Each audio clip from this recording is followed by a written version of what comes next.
जरा सोचो, एक दिन तुम उठो और अचानक तुम्हें पता चले कि दुनिया में 100 साल बीत चुके हैं। मेरा नाम है विशाल, अनोखी फिल्म्स में आपका स्वागत है और चलिए सुनते हैं हमारी आज की कहानी की शुरुआत में हम हर्षल और सैरा नाम के एक जवान यहूदी जोड़े को देखते हैं जो यूरोप से अपनी जान बचाकर साल 1919 में अमेरिका भाग आए थे। उन दोनों की ये दिली तमन्ना थी कि वो खुद की कब्र खरीदने लायक पैसे जोड़ सकें। हर्षल अचार की फैक्ट्री में नौकरी करने लगा जहां उसे 10 चूहे मारने पर 1 सेंट मिलता था। उन दोनों ने दिन रात मेहनत की और आखिरकार साथ साथ 2 कब्र खरीदी ताकि वो दोनों मरने के बाद भी एक साथ रह सकें। जल्द ही सारा प्रेग्नेंट हो गई, पर फिर एक दिन उनकी जिंदगी हमेशा के लिए बदल गई। उस दिन हर्षल गलती से अचार के डब्बे में गिर गया और उधर सरकार ने बढ़ती बीमारियों को देखकर फैक्ट्री को हमेशा के लिए बंद कर दिया। उन सभी डब्बों को ढक दिया गया और इसी तरह हर्षल अगले 100 साल के लिए इसी डब्बे में कैद हो गया। धीरे धीरे समय बीतता रहा पर कोई भी हर्षल को ढूंढने नहीं आया। आखिरकार 100 साल बाद 2 लड़के वहां आ पहुंचे और अचानक उनका ड्रोन उस डब्बे के ढक्कन से जा टकराया। जैसे ही उन्होंने ढक्कन हटाया तो अचानक हर्षल बाहर निकला और उसे देखकर उनके होश ही उड़ गए। हैरानी की बात तो ये थी कि 100 साल के बाद भी हर्षल जिंदा था और एकदम सही सलामत भी। जल्द ही ये खबर आग की तरह फैल गई और फिर एक कॉन्फ्रेंस में वैज्ञानिकों ने बताया कि वो आज तक जिंदा कैसे रहा। इसके बाद हर्षल को जांच के लिए हॉस्पिटल ले जाया गया पर वो एकदम ठीक था। डॉक्टर्स ने पता लगाया कि हर्षल के परिवार के सभी लोग मर चुके थे और अब सिर्फ उसका पड़पोता बेन ही जिंदा था। आखिरकार बेन को बुलाया गया और वो अपने परदादा हर्षल को खुशी खुशी लेने पहुंचा। हैरानी की बात तो ये थी कि वो दोनों बिल्कुल एक जैसे दिखते थे। खैर, जब हर्षल हॉस्पिटल से बाहर निकला तो आसपास की ऊंची ऊंची इमारतें और गाड़ियां देखकर उसे अपनी आंखों पर यकीन ही नहीं हुआ। आखिरकार वो हर्षल को ब्रुकलिन में अपने घर पर ले आया। उसका घर देखकर तो हर्षल के होश ही उड़ गए क्योंकि उसने तो अपनी पूरी जिंदगी गरीबी में बिताई थी। बेन ने कहा कि वो जब तक चाहे तब तक यहाँ रह सकता है, लेकिन हर्षल उस पर बोझ नहीं बनना चाहता था। खैर, बाद में बेन ने उसे सेल्जर वाटर पिलाया जो हर्षल के जमाने में सिर्फ अमीर लोग ही पी सकते थे। उसे पीकर तो हर्षल काफी ज्यादा खुश हो गया। फिर बेन ने एलेक्सा से कहकर एक पुराना गाना बजाया और दोनों मस्ती में नाचने लगे। कुछ देर बाद हर्षल ने बेन से पूछा कि वो काम क्या करता है, पर जब बेन ने बताया कि वो एप्स बनाता है तो हर्षल को कुछ समझ नहीं आया। बेन ने बताया कि वो पिछले 5 साल से बूप बॉप नाम की एक ऐप बना रहा है जिससे लोग सामान खरीदने से पहले जांच कर सकते हैं कि ये कंपनी भरोसे लायक है कि नहीं। पर हर्षल ने देखा कि दीवारों पर तो उनके परिवार की कोई तस्वीर नहीं थी, तो बेन अपने कमरे से एक एल्बम लेकर आया। जब हर्षल ने सारा की तस्वीर देखी तो उसकी आंखें भर आई। फिर उसने बेन से अपने माँ बाप यानी अपने पोते और बहू के बारे में पूछा, पर बेन ने भारी मन से बताया कि वो एक दुर्घटना में मारे गए थे। फिर अगले दिन वो दोनों अपने परिवार वालों की कब्र पर गए, पर सारा की कब्र की इतनी बुरी हालत देखकर हर्षल वहीं रोने लगा। तभी उसने देखा कि उसकी कब्र के ऊपर रूसी शराब के पोस्टर लगाए जा रहे थे। इसे देखकर हर्षल को उन्हीं रूसी फौजियों की याद आ गई जिनसे बचकर वो अमेरिका आए थे। इसके बाद हर्षल ने गुस्से में उन लोगों से पोस्टर्स हटाने को कहा, लेकिन जब वो नहीं माने तो हर्षल हाथापाई पर उतर आया। बेन ने उसे छुड़ाने की कोशिश की लेकिन वो खुद ही पिट गया और फिर उन दोनों को पुलिस ने गिरफ्तार कर लिया।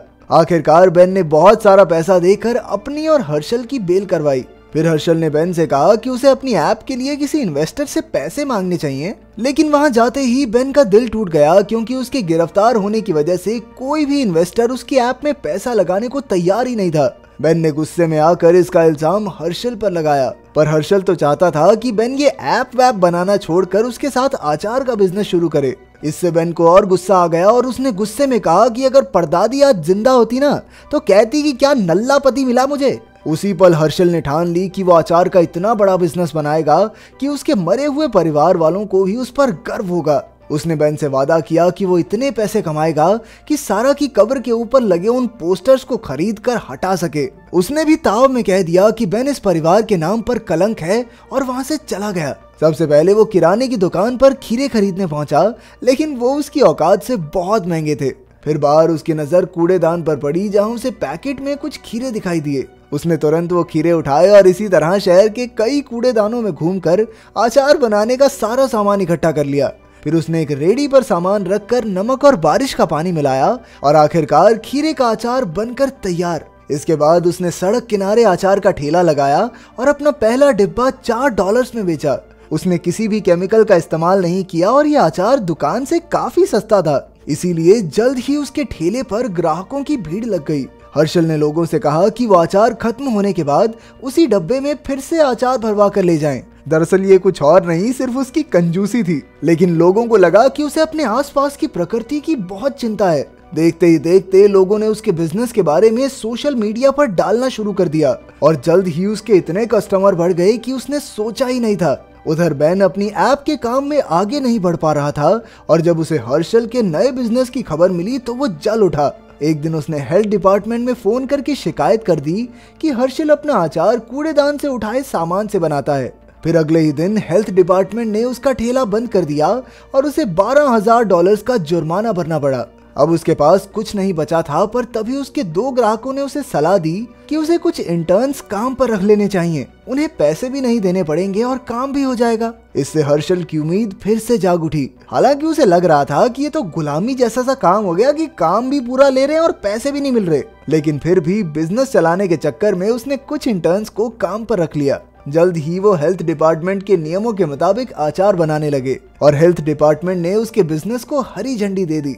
फिर अपने इंटर्न्स की मदद से हर्षल ने अपना बिजनेस फिर से खड़ा किया और आखिरकार उसके पास पोस्टर खरीदने लायक पैसे इकट्ठा हो गए। उधर बेन को पता चला कि जिस इन्वेस्टर के पास वो गया था, अब वो हर्षल के बिजनेस में पैसा डालना चाहते हैं। तभी हर्षल वो पोस्टर लेकर अपनी जीत का जश्न मनाने बेन के घर आ पहुंचा। हर्षल बेन की मदद करना चाहता था क्योंकि आखिरकार वो ही तो एक दूसरे के सगे हैं, पर बेन को उससे कोई वास्ता नहीं रखना था।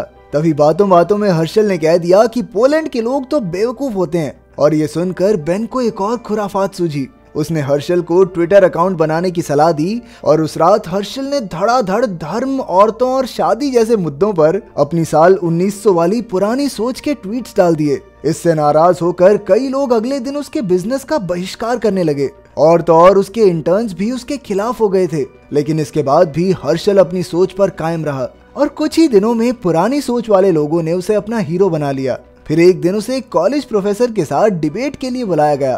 तभी बेन ने भीड़ में छिपकर हर्षल से क्रिश्चियन धर्म के बारे में पूछा। इस पर हर्षल बेधड़क कहने लगा कि वर्जिन मैरी ने तो ईसाई धर्म अपने फायदे के लिए बनाया है, क्योंकि वो अपने नाजायज रिश्ते को छुपाना चाहती थी। और तो और उसने यहाँ तक कह दिया कि जीसस में विश्वास रखने वाला हर एक इंसान बेवकूफ है। ये सब सुनकर तो जो लोग उसके साथ थे उन्होंने भी हर्षल को दौड़ा दौड़ा कर पीटा, पर उस बेचारे ने जैसे तैसे एक गली में छिपकर अपनी जान बचाई। उस रात उसने टीवी पर खबर देखी कि सरकार उसे वापस यूरोप भेजने की तैयारी कर रही थी। उन्होंने हर्षल पर गैर कानूनी तरीके से यूरोप से अमेरिका आने का इल्जाम लगाया था। अब उसके पास कोई चारा नहीं था, इसीलिए हर्षल बेन से मदद मांगने पहुंचा। उसने कहा कि वो जंगल से होता हुआ कनाडा चला जाएगा और वहां अपना बिजनेस शुरू करेगा। आखिरकार बेन भी उसकी मदद करने को राजी हो गया और अगले दिन वो दोनों जंगल के रास्ते कनाडा में घुसने के लिए निकल पड़े। पर रास्ते में बेन को चोट लग गई तो हर्षल ने अपने कपड़े का हिस्सा फाड़कर उसके जख्म पर लगाया और रात की ठंड में उसे गले लगाकर सो गया। हर्षल के दिल में अब भी बेन के लिए उतना ही प्यार था। फिर अगली सुबह वो कनाडा की सरहद तक पहुंच गए, पर तभी अचानक उन्हें फौजी दिखाई दिए, इसीलिए उन्हें तुरंत छिपना पड़ा। अब बेन को हर्षल के लिए बुरा लग रहा था, इसीलिए उसने सब सच बता दिया कि उसने ही हर्षल से वो ईसाई धर्म वाला सवाल पूछा था, ताकि हर्षल का धंधा चौपट हो जाए। बेन ने उससे माफी मांगी, पर हर्षल ने तो गुस्से में उसके मुंह पर मुक्का मार दिया। इससे बेन वहीं बेहोश हो गया और यही हलचल सुनकर फौजी उनकी ओर बढ़ने लगे। अब हर्षल तुरंत छिप गया और उसने बेन के बैग से उसका रेजर और कपड़े निकाले।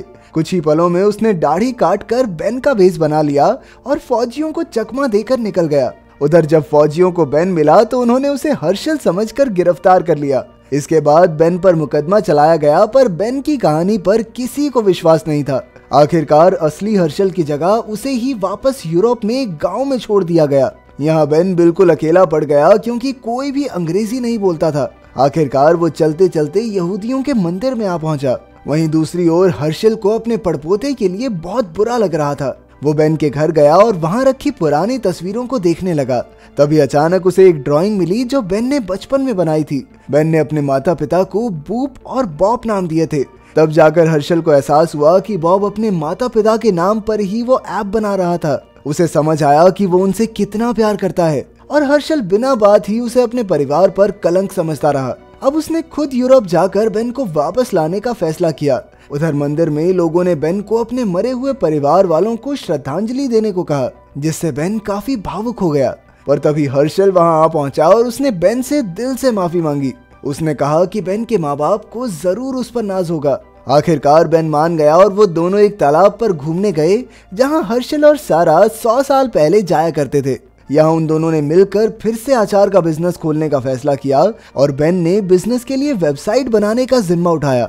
आखिरकार वो दोनों ब्रुकलिन लौट आए और सारा की कब्र पर फूल चढ़ाए। अगर वीडियो पसंद आई तो लाइक कर देना, चैनल को सब्सक्राइब कर देना। मिलते हैं अगली वीडियो में।